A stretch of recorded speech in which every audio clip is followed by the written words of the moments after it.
And to our listening ears, old angel sings and round us rings the music of the streets.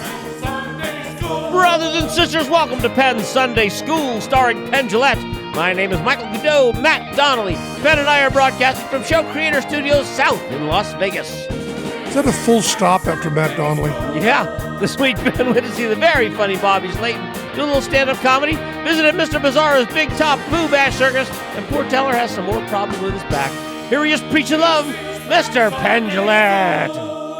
Yeah, tell us that a week back. How long? Well, longer than a week back. 7 days. Yeah, he had his surgery on Friday. Now, here's the deal for those of you who are morbidly obsessed with Teller's health.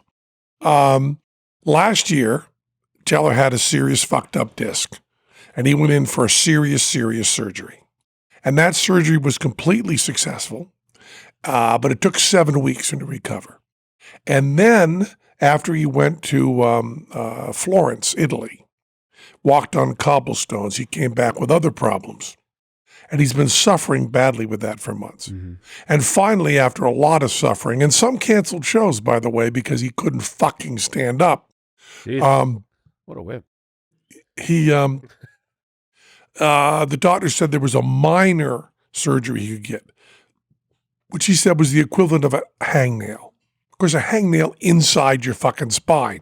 So not exactly a hangnail, which is on your finger. Right. But that was causing this pain. So he tried all sorts of stuff. He got an epidural, and the epidural helped some, and he got a few other things. Teller is unlike me because Teller is careful with painkillers to the point of he does not like to take like Advil. Wow. Afraid that'll make him fuzzy-headed. So he just suffers. Whereas me, I want to tell you, if I went through the pain Teller went through, I would be addicted to fentanyl right now. And I said to Piff, who, as we know, is an expert on opioids. Yeah. You know, no one has done more opioids than our buddy Piff. Yeah. He's the expert. He's the king. And I should say, parenthetically, because he had a horrible disease that he was dying from that put him in the hospital, he did it with an IV with a nurse administering it. Yeah. But that doesn't matter. He's still done a lot of opioids. Yeah. And I said to Piff, why doesn't he just take some opioids to kill the pain so we can get on with work? And Piff said, you don't understand, Penn. You think that once you take opioids, the pain goes away and you want to get to work. No. Once you take opioids, the pain goes away and you want to get opioids.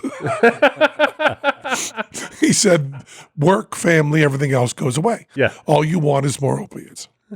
And so Teller's right. Yeah. As he so very often is. Right. But it's still not the way I would do it, which would be wrong. Yeah. I mean, I've been told that I have a good tolerance for pain and a good tolerance for willpower. But I think I would succumb. What do you think? Would you? No, I don't. I mean, you know what? When I had both hips replaced, they gave me sacks of opioids. Here, take these home. Take them when you need them. And I took maybe 4. Mm-hmm.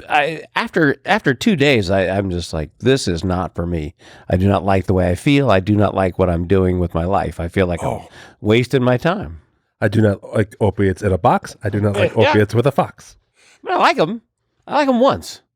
One day for, you know what I mean? When I had once pneumonia, a month, I would take an opioid. Well, I have a friend who does that. I have a friend who once a month goes out with his wife and takes painkillers, lots of them. Yeah. I Bad wife? will tell you, I believe bad wife, bad husband. They do it together. All right. I was on morphine when I had pneumonia, and I got to tell you, when the blood shoots up the dropper's neck, I feel just like Jesus' son. I enjoyed it. Yeah. I was a fully enjoyable experience. Where do you stand on this, Matt? Went through a phase where I took like small amounts of them recreationally for dumb things, and then one time took like a straight like oxy, cotton or codone or whatever, one of those. Yeah. Mm-hmm. A big buttery disc it was, and I literally was like, wow, out of my mind. And I said to my friends, like, don't ever give me another fucking one of these ever again. I was like, don't do it. How are you on the opioids there, Eddie Rich? I don't take them. Okay. I don't know. Like my wife had them from when she gave birth, and like tell her she took it like once and was like, I don't want to keep doing this, and would rather be in pain. I don't know if that makes me a good person. I've never taken them, or bad person because I know exactly where they are right now.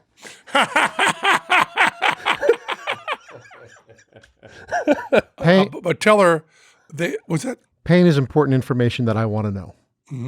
Well, we can give you more information. We're going to talk to you afterwards. Give you some more information.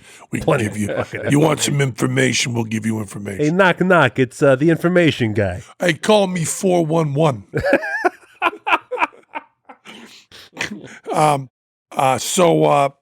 Tell her the surgery went perfectly. Yeah. I gave him a watch that when he got his last surgery. Popped open and had opioids inside, like underdog. or our man Flint.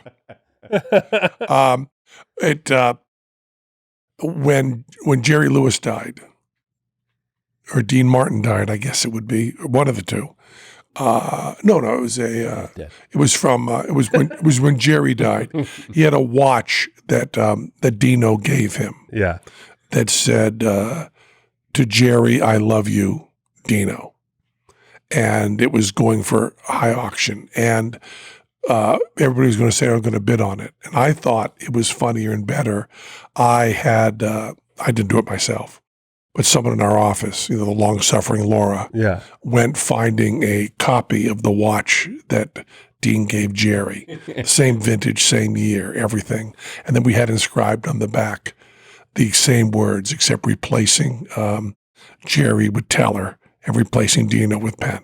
Nice. And then when Teller went into surgery, I gave him that watch afterwards, and it was rather sentimental. Of course. And he sent me a picture of wearing his watch into the hospital for his next surgery, and then a picture when he came out of surgery, smiling, holding the watch up so I could see it. Very nice. Very sweet, very sentimental. And Teller feels great. He has to get up and walk 5 minutes every hour. Okay. So we don't know where he is. and he says he's feeling great. And, We live in the desert. I bet with a pair of binocs we can find him. 5 minutes every hour. So Teller's doing well, but we're not planning on going back to the shows until after Chicago. And Chicago is the 8th. Which will be our first show back. I was going to say Wonder of the World. Chicago is the 8th Wonder of the World. And then we will be back on the 9th to the Penn and Teller Theater at the Rio All Suite Hotel and Casino in Las Vegas, Nevada. Okay. Which, yes, has been sold, but we're still there. Yeah. Well, Caesars is renting it for 2 years, I guess, or something like that. Yeah, something like that. I don't know how this big business goes. See, I would think that once you're $1 billion in debt, that your business is over. Turns out it's not that way.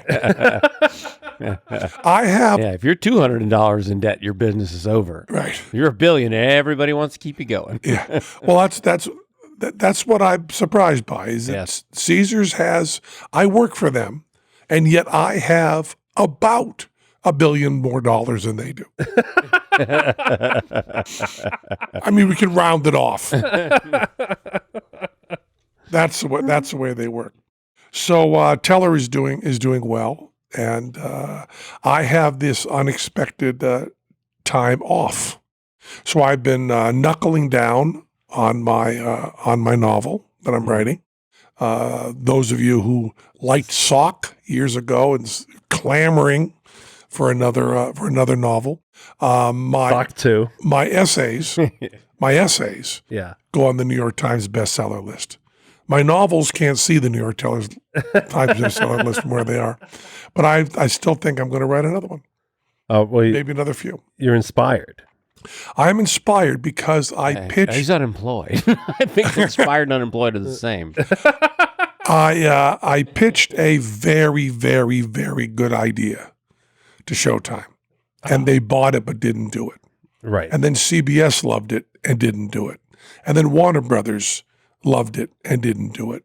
So I figure, fuck it, I'll turn it into a book. Because a book I can just do. Yeah. So I'm doing that. That's great. And Last time Teller had surgery, you just drank water. I fasted. Yeah. So this seems like, Couldn't walk Well, 5 miles an hour. my 5 wit- minutes an hour. My weight is up. So I have gone on to what's called the Penn half fast.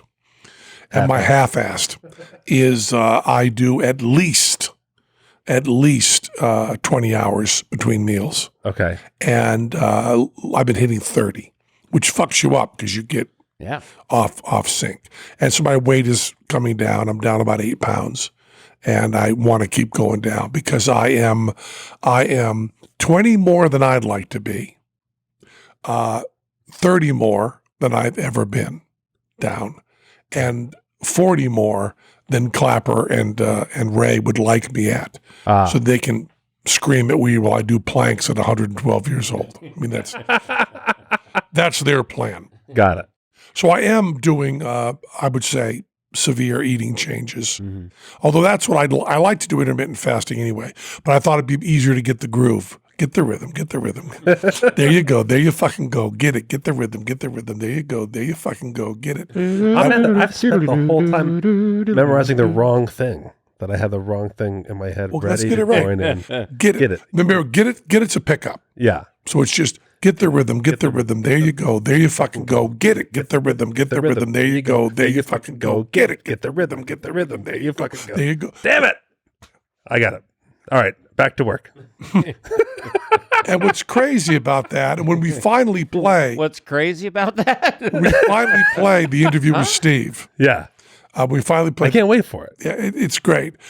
Steve will talk about. I will say to him, why is that in 5? Because he then has the character doing all stuff that alternates. Yes. So you want it in 4, Yes. or you want it in 2. You don't want it in 5. And he just says that's the way I heard it. And then he also says that Ben Kingsley and me are the only ones that could do it. He could never do it to tell Ben Kingsley. Ben Kingsley would just do it. So Ben Kingsley worked on it. I know Ready Rich can do it instantly. No problem. But go ahead. It was the everybody that got me. Okay. A lot of jazz cats out there. Yeah, a lot of jazz cats can do that easy. No problem at all. I knew one drummer who could do the swing backwards in the middle of a swing song. It's the he could flip it around. And boy, did that sound weird when he would do it to you. It's I imagine that's a trick that a lot of drummers can do. But Yeah. it's people who are good at jazz can do really wackily good things. I went to see Paula Abdul. There we go. There you go. Get the rhythm. There we go. Nothing in 5 at Paula Abdul. I don't think so. No. And it was a first for me. I had never seen this before. And Ready Rich, I want you to tell me if you've ever seen this before. It was the first time I had ever seen a DJ lip syncing. What I mean by that is she looked over to Scat Cat, who was standing behind a turntable, and said, "Drop the beat." And he moved the turntable and they played it from the booth. Just a straight recording. I've seen DJs faking scratching, but not faking the vocal. Oh, he didn't fake the vocal, but there was nothing hooked to his turntables. He was just pretending to, while they played it from a booth, another location. Maybe drop the beat was literal. Turn it off. Because that's what I would have interpreted drop the beat as. There's a lot of memes of DJs pretending to play without their gear hooked up even. Oh, really? Yeah, the phone will close up on the back of the mixer, which isn't plugged in at all. Yeah, well, they really only arrive at the gig with a thumb drive, right? I mean, that's all they have. And a laptop, yeah. And a dream. a dream. So Paula Abdul, the whole thing I think is, I don't think I'm giving anything away, but she doesn't sing at all. I think it's also known that she didn't sing on the original recordings, right? Correct. So she's not even lip syncing to herself. She's actually doing Jerry Lewis's pantomime act before he met Tina. She is an ambassador for a specific collection of art. Right? So you go to see the ambassador. Yeah. The court case said that she actually did sing, but the guide track is what was prominent in the mix. I see. There's only one voice on the song. It's very prominent. Yeah, very prominent. And she tells anecdotes about, but here's the thing I don't understand. First of all, she does a great show. It's dancers, and that's what you're supposed to do. If you go to see Justin Timberlake, everything is down to an absolute click. Everything's perfect, and that's the way shows are. Shows are now productions. You do not go to see a pop star to see improvisation happening on stage in that real space. That's not what you're going for. No. Right. You're going to see a celebration of a time with Paula Abdul and a style, and to see dance moves. Yes. Yeah, and to hear the hits. Yeah. You're not going to say, it's the difference between seeing Bob Dylan and Paul McCartney. You go to see Paul McCartney, who sings live, by the way, but that's not to my point. You go to see Paul McCartney do the Beatle hits exactly the way they were done, right? Yeah. And you go to see Bob Dylan create something that night. Right. That's a very different thing. And if you go to see if you go to see a pop star, in many cases you want to experience what you experienced over the radio. Yeah, when you were in high school. This is what I did when I was in high school. Let's see it again. Let's feel that again. Exactly. But she does this thing which I guess no one else finds insulting to the audience. Everybody seemed happy with it. Did you pan the room looking for a fellow person to connect of it? I did. Wasn't able to find one on this. Okay. All right. But she does all this stuff about how I was born, what she does with a sand painting. Someone does sand painting. It wasn't her doing the sand painting. No, it was not. Wow. She does have a skill. Yeah. She was just moving her fingers around, but then someone else was doing the same. It is very possible the person that was sand painting was lip syncing sand painting. That's possible. We know too. there are magicians that lip sync close up. That's true. We know they do that. So I couldn't tell that she was actually doing the sand stuff for real. I was just watching on the screen. I didn't know. The video monitors are very good. What's that? So the video monitor technology is very good these days. Yeah. So you could, No actual sand. yeah, no actual sand. I didn't actually see actual sand. I just saw what we were seeing. But she talks about being born 3 months premature and that she was a fighter. And even though she's too short and doesn't have long enough legs to be a dancer, she was going to overcome it no matter what because she had that kind of soul. And I sit in the audience going, I have had goals that I really, really wanted to accomplish, and I really focused on them, and I really worked hard, and I failed. And I don't think I'm the only one in the audience that's failed at something. And she makes it very clear she's never failed at anything, Yeah. that she has this indomitable spirit. Yeah. And I guess that's considered aspirational, but Yeah. I also considered it a little bit insulting. Follow your heart, follow your dream. You can follow your heart. And you'll be able to do this. And I was a dancer from birth, and there was nothing that could stop me. And then she also tells this very, very cute story. It's a very cute story about how she went to a Lakers audition, Right. and she was cut instantly before she even got a chance to dance. A bunch of people out in the field. So she ran back and changed her clothes and changed her name and came back out and did it again and failed again. Yeah. So went back and changed her clothes again and changed her name again and came out. And this time she made it through the first cut. And then they said the people in the front moved to the back, people in the back moved to the front so they could see them better. And she pretended to walk backwards and came right back to the front. Now, that is a not playing by the rules. Did she also claim to never see snow because she went to Florida for the winter? Yeah. But I'm actually with her up until the whole you're supposed to move back, but I didn't think because then every girl knows what's going on there. Yeah. Then you're just pissing off everyone you're auditioning with. But at any rate, she also talked about where she put her scrunchie, Yeah. which is information you'll never get from me. To my grave. To my grave, where my scrunchie's hidden. I have much more to say about Paula Abdul. Yeah. And we haven't gotten to We body didn't even slam. billboard Paula Abdul. No, we didn't. Or Mr. Bizarro's Big Top Boo Bash, which you're going to get to. Oh, yeah. And we had a lot to talk about. Stamps.com. Yeah. If you're not using Stamps.com right now, you're an idiot. And you can solve that right away by That's using written on the Stamps.com. type? Is that Yeah. written? No, that's not their copy. Oh, okay. When I talk about Stamps.com, I always wonder who in the world still goes to the post office and why. That's what they wrote in the copy. I said it the same way. We're going to offer as proof that none of us in the room are using stamps.com right now. Right now. Yeah. Exactly. But we all use it other times. Stamps.com is a longtime supporter of the show and brings the post office right to you. No need to interrupt your workday to fight traffic into the post office, especially now during the holidays when the post office is extra busy with people sending holiday cards and gifts. Come on. If you don't have Stamps.com, get it. I don't know why you wouldn't use it, no matter what level you're working at. Whether you're sending out, as I have, 5,000 pieces of mail, or whether you're someone else did, or whether you're sending out one piece of mail, Yeah. you need Stamps.com.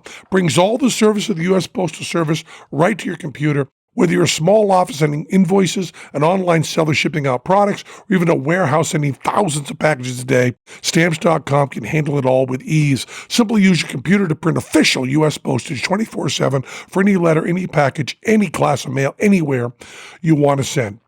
Once your mail is ready, just hand it to your mail carrier to drop it in the mailbox. It's that simple. Isn't that great? When the mail carrier comes, you call them ahead of time, say, by the way, when you come to my house, you got 3,000 packages waiting. And they say, okay, we'll bring 2 trucks. That's all they say. Yes. They don't say, oh, come on, really? Can't you? Oh, come on. They don't argue. You're not like, oh, one of these stamps.com guys, are you? Stamps.com is a no-brainer, saving you time and money. It's no wonder over 700,000 small businesses already use Stamps.com. So if you haven't tried them yet, what are you waiting for? Get going and sign up right now. Don't spend a minute of your holiday season at the post office this year. Sign up for Stamps.com instead. There's no risk with my promo code Penn. You get a special office that includes a 4-week trial plus free postage to digital scale. No long-term commitments or contracts. You'll be saving money and supporting Penn Sunday School. Please do that. Just go to Stamps.com, click on the microphone at the top of the homepage and type in Penn. That's Stamps.com. Enter Penn. Stamps.com. Never go to the post office again. Don't go. So I think that Paula Abdul thinks to do a Vegas show, Yeah. you're supposed to do this. I followed my dreams and I got here. Yeah. I think if she'd done the hits and maybe told her cute Lakers story, everybody would have been just as happy. She also told an American Idol story. Yeah. It was very, very cute. I'm not sure I believed it, but it's very cute. Sure. She said that, what's his name, Simon, Yeah. would tell them while someone was singing, which also seems a little rude, Yes. that if they could work certain words into their critiques, Yeah. that he would give them 5 minutes on Rodeo Drive with his black card. That was the deal. And he would lean over and say to whoever the other guy was, I never saw American Idol, Yeah. said spotted dick, which is a dessert in England. And that's what he had to fit in. And then she had to fit in something else. Yeah. But he did his and did not fit it in. He was flustered by it, the other one.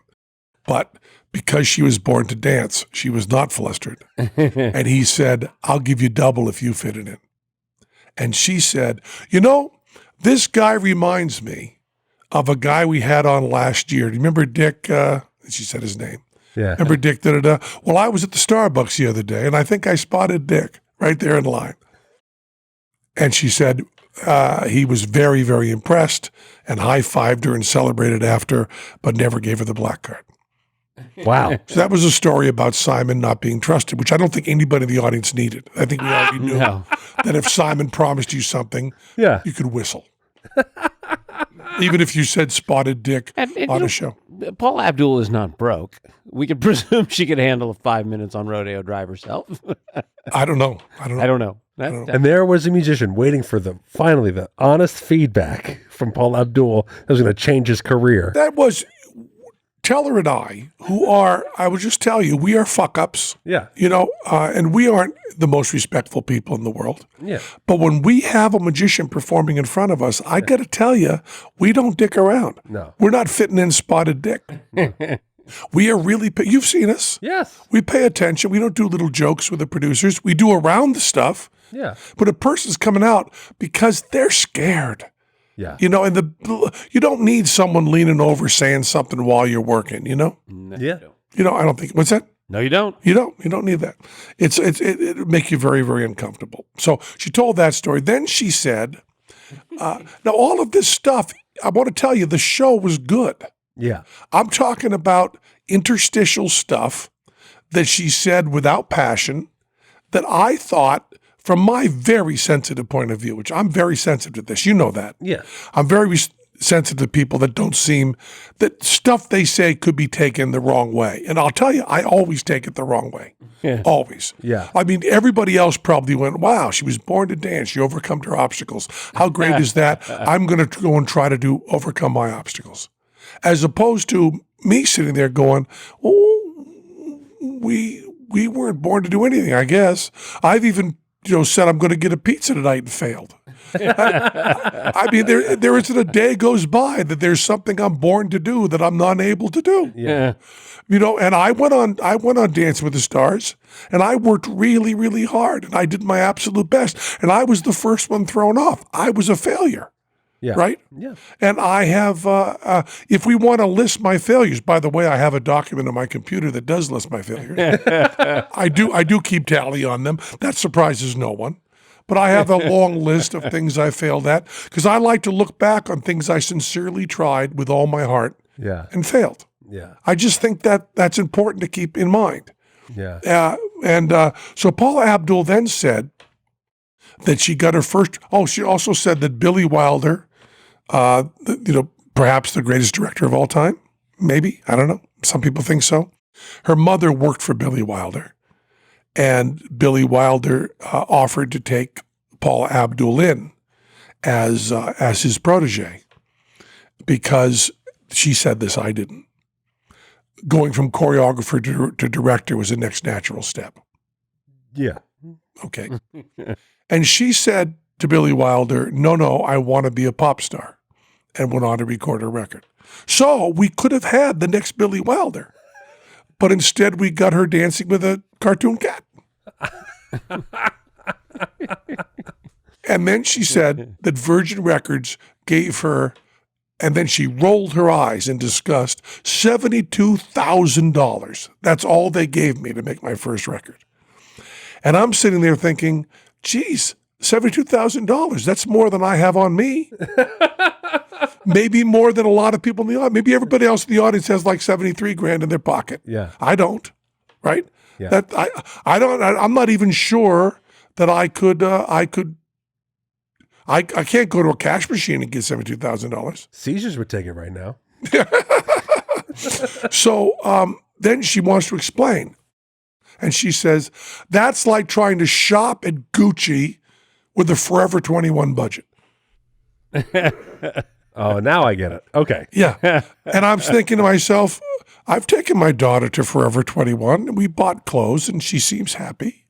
It didn't seem like this was an amount of money that a person could live on. Yeah. Poor child.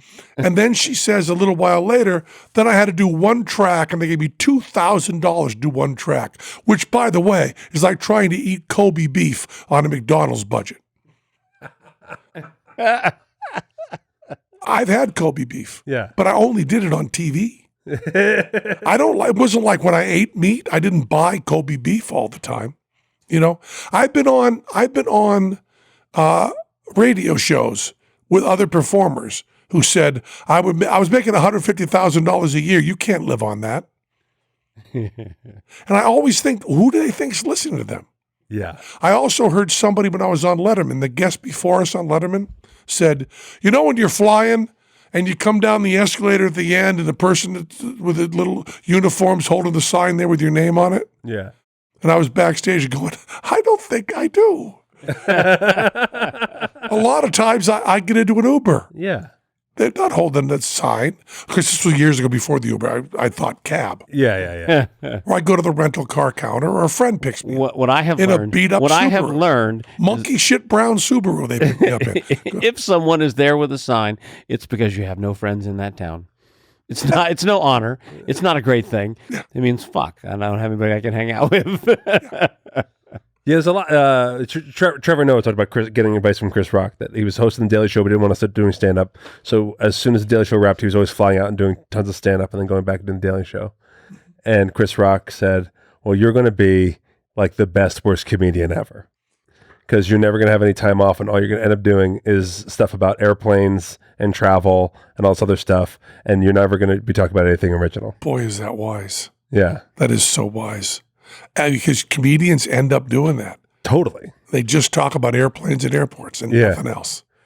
And and then going back to Paula Abdul, it's implying that so I'm going to record my song, which of course is Gucci or Kobe beef. That's what I know I'm making. Yeah. They're giving me a budget to not make it that. Right. I think it's like I know I'm about to do something fucking amazing if they just give me the money. It's I don't know if that's the most endearing. Probably it's the best thing. But wait a minute. I'm going to tell you that this is my mental illness. Yeah. Because the rest of the audience was grooving. There was no other eye rolls in the entire audience. Yeah. No one else cared. They were cheering. And I also want to say her dancing is fabulous. Yeah. The choreography is fabulous. The show's put together really well. Everything people went to the show for was done well. Yes. Then there's one asshole sitting there listening to the stuff that nobody's there for. Yeah. But I sometimes think I have this feeling that I'm the only one listening. And afterwards, I tried to talk with people that were at the show with me Yeah. and said, remember when she said this? And they said, no. Right. Glenn didn't care. Yeah. He said, I should have been a little shorter, probably just stick with the hits. That was his whole comment. Yeah. I said, what about these? Oh, that's great. She said all this stuff. It was endearing. It was nice. I took the kids, went to Tuacahn. Have you ever done this, Goodell? Yeah, Tucon's great. Beautiful. It's a great little drive up to Utah from here, about 2 hours. And there's a theater built on the side of a mountain. Oh, And there's a stream that runs through underneath the theater and goes, and they divert it so it goes down the stairs. So you walk up past this stream down the middle, and the stream runs all the way into the theater. It's really neat. oh, that's nice. Beautiful. And then the whole thing. They should do Mahabharata, which requires a stream on stage. Oh. When I saw it in Brooklyn, Oh, interesting. it's an 8-hour play. Yeah. They had a stream running on stage. I'm going to suggest we do Mahabharata. Yeah. Well, I mean, they're doing The Little Mermaid, so I guess they're heading that direction. Pretty close. Yeah. Yeah, pretty close. The Little Mermaid, anytime you take a Disney musical but add more music to it, it's always going to be a weird thing. But the first song with the Ursula the Witch, you familiar with the story at all? Only the drag version of her in the A-Fan walk we do. Yeah. Well, she sings a song where she's basically we're going to get her backstory, which we've all been so curious about after watching the movie. Mm-hmm. And she's just talking about how she had siblings and how she killed each and every one of them to get her power. And it's just great little song. Everyone's just singing. And at the end, everyone just cheers. And I have my kids with me. And I was turned to my wife, Sarah. I said, did she just sing a song about murdering 6 people in her family? And that was the moment I had where I was am I the only one who just listened to what we just was saying to us? I have my children are here. It is. I saw Cher's show, and she came out on this ride that swings over the audience, like this little cart hanging from the ceiling, and she did jokes about how if it broke and she fell onto the audience, the news would say Cher dies falling on unknown people. Yeah. I was like, oh my God, you're awful. Cher, you're awful. Stop. These people have saved money for a long time to come to Vegas and see you. Well, it's the other- you hate them. It's the other thing people do in Vegas that performers do in Vegas, where they come out and go, can you believe I'm playing Vegas? Yes. And you go, yeah. I paid money to do it. We saw your billboard. We caped the show. Yeah. We would be more surprised if you didn't play Vegas. When I saw Karma, Boy George? Boy George. Boy George, when I met him, Yeah. I liked Boy George a lot. Yeah. When I met him, I liked him more. he's tall. Oh yeah. Wouldn't you think of Boy George as being little? Yeah, sure. Little Yeah. Boy George? But no, like 6'2", 6'3". Wow. Yeah. Yeah. He's a big guy. I had no Yeah. idea. I like that. He also, forever, Glenn will love him because he said to me, "Oh, are you managed by your son?" And pointed to Glenn. He thought Glenn was my son. So as much as Glenn loved Boy George before, Yeah. after he loved him, when I saw Boy George, he went, yeah, can you believe I'm playing Vegas? Can you believe they would put a gay guy on stage in Vegas? He said that really incredulous and rhetorically. And I was sitting there going, I think we invented putting gay guys on stage. I mean, You go certainly. to Lido de Paris? Come on. Yeah. Guys in boots and feathers. Yeah. I don't know. I don't know. But I'm always surprised when someone says, wow, I'm in Vegas. Can you believe that? Now, by the way, my first time playing Vegas, Yeah. that was the only thought in my head. Yeah. Can you believe I'm playing Vegas? But I didn't say it on stage. Now, maybe that means that my filters are too strongly in place. Maybe if I were more honest, more Gary Busey, Right. I would have spoke honestly. Well, there's a difference between being honest and having responsibility as an entertainer, right? So you kind of just laid out the two parameters. One is to be so self-conscious about what you're doing that you're like, I don't deserve to be here. And then I didn't pay to see a moment of self-doubt. I came to be entertained. And the other one is if you're so arrogant that you're like, aren't you lucky that I would have possibly fallen on you? Like, I think there's somewhere in between there. I think that's where we want our entertainers to be. Was there a time when you came to Vegas that you didn't feel like you were a Vegas guy? Now you feel like you are a Vegas guy. By definition. Yeah. But was there a point where you remember it feeling different? Yeah, when we got to Vegas, and we have the celebrity room. Yeah. At Bally's. Yeah. Which is a very famous room. Which is now a glorious hallway that connects it's a hallway. Bally's. But that was where Sinatra played, Dean Martin played, Liza Minnelli played, Willie Nelson played, George Carlin played. I mean, Dolly Parton. Yeah. Everybody played there. George Burns. It was the room, right? And we have the record for the most tickets sold in there. Yeah. Over all those people because, and I've explained this before, we didn't have any friends. So everybody else had given away at least 4 tickets. They knew somebody. We gave away not one. We didn't know one person or have one business connection. So we sold every ticket in the room. So we have that record. And now they've torn it down. Ha, ha, ha. We win. But when we were first there, and I remember Teller and I saw the billboard. It was at that time, it was before all the video, because this is whatever it was in the 90s, Yeah. mid 90s, I guess. And there weren't all the video walls. Video existed, but there weren't video walls of that size. So there was the classic marquee, the marquee that I'd seen Frank Sinatra's name on, right? I'd seen Dean Martin's name on. Hanging up the big letters. Big letters in the big white line. Oh, but they're gigantic. And Teller and I asked, because we were doing weird shit then, we also asked to be paid in cash one night, which is pretty great. They brought a briefcase with all the cash we made that night and opened up. Because I said, I haven't been paid. I said to Teller, when's the last time you were paid? I said, the last time I was paid was when I played CBGB. Which when we were on Broadway, I played CBGB. I go down, they give me like $300. And I go, wow, I haven't had money in my hand. Nice thing. So I said, we want to be paid in cash. And we did. We asked him.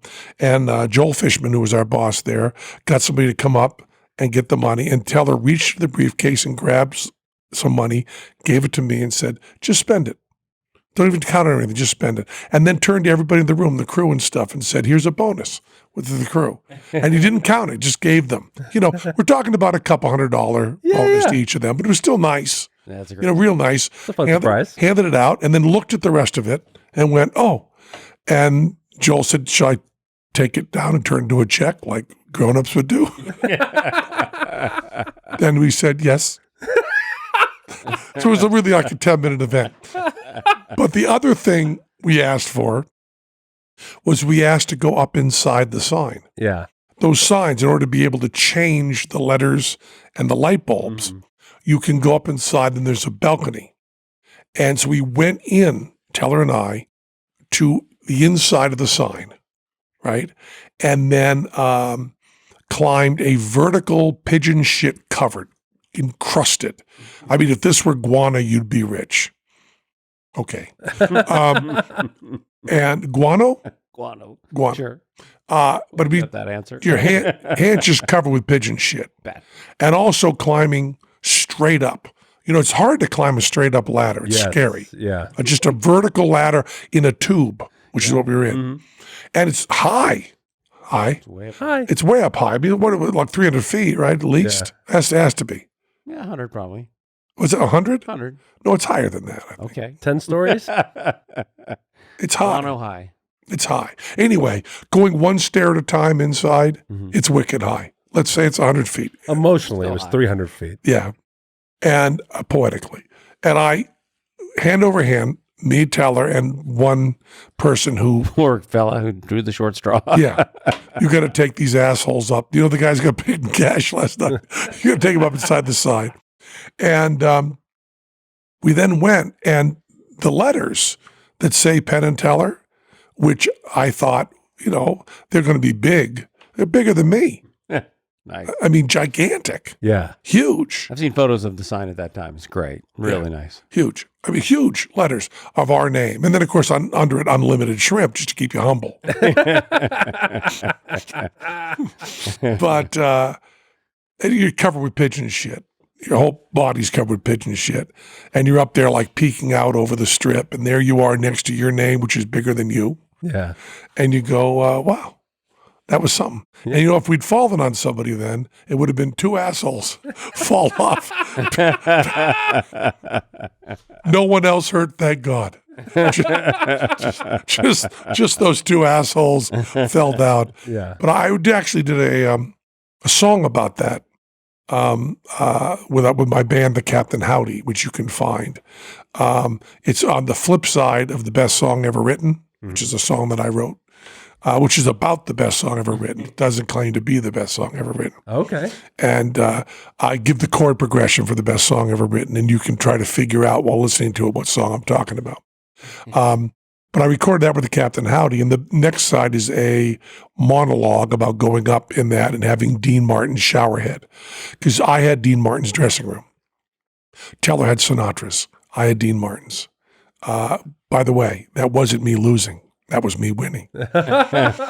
And, you know, we had the same like valet that Dean Martin had and everything. Yeah. And I have the layout up on my wall of how Dean Martin's drink cart was to be laid out. There was a sketch of where the orange juice went and where the ice went and everything. I have that up. And they also, Dean Martin wanted a special shower head. And Dean Martin did his last show at Bally's right about the time we started. And they said, we usually take Dean Martin's shower head off and put the regular one on. But Penn, since you're such a big Dean Martin fan, you can have Dean Martin's shower head. So I had Dean Martin's shower head. And it really meant the world to me. Yeah. You know, to have Dean Martin showerhead. And, you know, they would tell me stories. They would say that when Sammy or Dean played, Sammy Davis Jr., they had to have a bowl of cigarettes on every flat place in the room. Bowls of cigarettes. And they'd be backstage. There'd be TV there, and all done to be very, very fancy. The first year Dean played there, right? Yeah. You're in a kind of a time warp, and that's also where have I told the weird Rodney Dangerfield story? Mhm. I have, yeah. That's where that happened. When I walk out there and Rodney Dangerfield sitting in his bathrobe in Teller's dressing room.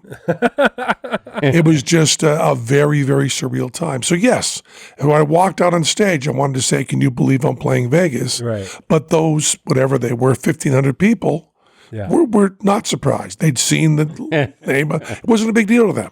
Oh, yeah, want to see those guys? I guess so, sure. Yeah. I mean, that's the decision. It's not like, whoa, Penn and Teller played Vegas. Holy shit. It's like, what time? It's 8. We could still have dinner and then see a good show by midnight. Yeah, okay, we'll go see him. Yeah. Now, do you feel like, it's like, for instance, you went to the Paula Abdul, it's a big red carpet event red and all carpet. that stuff. Do you feel like, oh, she's now in a club that I'm in? Like, do you feel like representative You have a camaraderie of the now. thing? I may feel that. She doesn't feel that. But yeah, you wouldn't have felt it at Bally's. I'll tell you. I'll tell you why I didn't feel it. She said, "This is my opening night. I'm very excited to be here. I have so many famous people in the audience. We have Kathy Griffith is here. Kathy Griffin is here. Wayne Newton is here. What's her name? Housewives of Vanderpump. Vanderpump. Yeah. She's here. Yeah. And anybody that I've forgotten, please forgive me.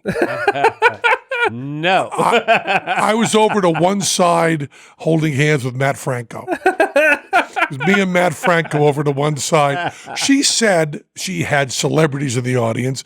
Magicians would definitely be in a different category. But you know what? Things have gone well. I was listening to Eric Idle's new book, and he mentions you and Teller in very positive, glowing terms, and talks about singing Always Look on the Bright Side of Life on Sin City Spectacular. I believe that's what his book is called, isn't it? Yes, it is. It's Always Look on the Bright Side of Life, and it is not only an autobiography of him, it is everywhere he's sung the song he mentions. Pretty great. It's Made me feel like I was part of that club. You know, we're gonna get Eric on this show. we should. Oh, that's awesome. I'm talking about it. We're gonna do Eric. You were name checked on a Joe Rogan podcast when he was interviewing Dan Aykroyd. Oh, really? And Dan Aykroyd, who believes every conspiracy theory, every one of them. Joe Rogan was like, "You should talk to Penn." Yes, Dan Aykroyd believes everything. Yeah, I also love that Snowden told Joe Rogan outright, there's No aliens. There's no Yeah, alien. Pretty great. no aliens. Did you hear about that? no. Snowden said, I went through all the CIA stuff. There's no hidden alien stuff there at all. Sorry, Joe. It's pretty great. That is pretty amazing. great to have Snowden tell you that. Exactly. Because, Snowden might tell you if it were there. Oh yeah, He might tell you. I think so. I think so. I think that's Snowden's thing. Anyway, we got a lot more to talk about. We fell into Paula Abdul hole, and so Paula Abdul is part of the club. She's here with us, and Apparently you're not. I've met her several times, and we got along very well. We were recording some show at the same time she was recording American Idol, and in the hallway, I bumped into Paula a couple times, and we talked. And she said, talking to Penn Jillette is like trying to talk to Einstein with the vocabulary of a special needs class. That's what she didn't ever say that.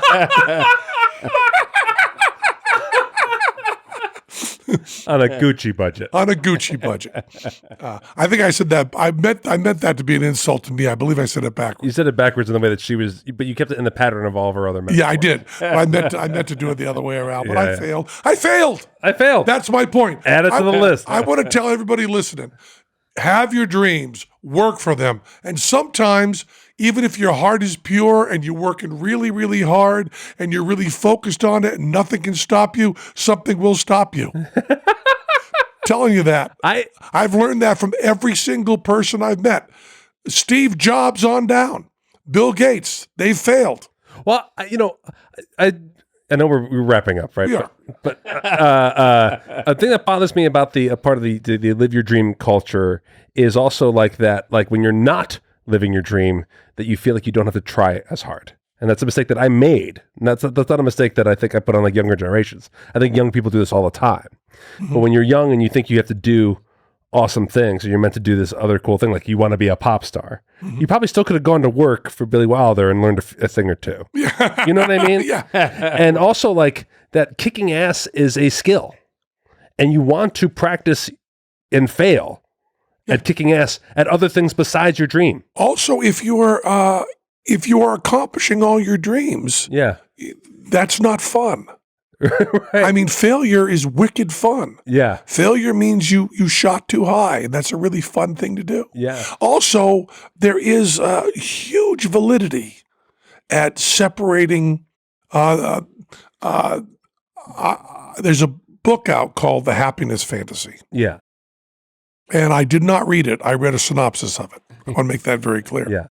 But one of the things they talk about is how this whole idea that your happiness is in your dreams starts with Reich, William Reich with his orgasmatron, his orgasm machine, and then goes to Fritz Perls, who was a Freudian psychologist, went out to Esalen, and gets picked up by then Werner Erhard, turned into Est, and then gets adopted by the entire Western culture, which believes you're supposed to be doing what you're doing. And the author's point, as seen by this synopsis, Yes. I want to make that clear, was, I thought, a very profound point. When you have companies like Google and Zappos, we've all been through Zappos. Yeah. Tony O'Shea, I walked through Zappos with him. I know that's not his name. It makes me laugh. He's walked me through this, and they have karaoke contests and they have back rubs and they have all of this. And the idea is you're going to be totally fulfilled by your job. Yeah. And the dark side of that, and there is a dark side of that, is that you also end up answering emails in your job at 3 a.m. Yeah. And there is nothing at all unpleasant or unreal or invalid about going to a job. When I was a dishwasher, when I worked a regular job, which was not much. I'm a little bit like Springsteen. I don't want to misrepresent, but I did work for a few years. Yeah. Stock boy and that kind of stuff. I would go to my job. I would put in the amount of time I had to put in, do my job well, and then go into my own life, which my own life was reading, and playing music, and being with my friends. And there is a validity to that you don't need to be completely fulfilled by your job. You can, that's a totally new idea. That is just 100 years, and it permeates everything that our job. Now, I'm one of the people that bought that hook, line, and sinker. My job is all the time, but that doesn't mean I have friends who have chosen. Look at Charles Ives. Charles Ives sold insurance and wrote music other times. But that's not even a good example. There's also people that live their fucking lives without trying to dominate anything. They just go and do work with people who they like working with. They do their job. They then come home and they live a completely valid life without following their motherfucking dreams. Shut up. Just live your life. And also, if you fit the Imagine me on stage doing that. I stumbled into this, and I worked hard, but not harder than any of you. And they give me a lot of money for doing this, more than I deserve. And if you're working at something and you really want to get it done, you might get it done, you might fail, or don't even bother having a dream. Just live your life. Good night. I'm forever your girl. Isn't that okay? What's wrong with that? What is wrong with that? Nothing wrong with that. Oh, by the way, there's no God, but I love you being here. Good night. That was Penn Sunday School. That was Penn Sunday School. Cha-cha-cha. At least the best of it we could do. You become naked. Sang and round us rang the music of the spheres. And was Yeah, I wanted my podcast to be the #1 podcast in the world, bigger than This American Life, bigger than Joe Rogan, bigger than any of those. I failed. I blame that on our listeners. We're trying to do a podcast of Gucci quality with a Forever 21 budget. I was trying to think of a better one, and you can't. No, you can't. You can't parody it. But I do love you.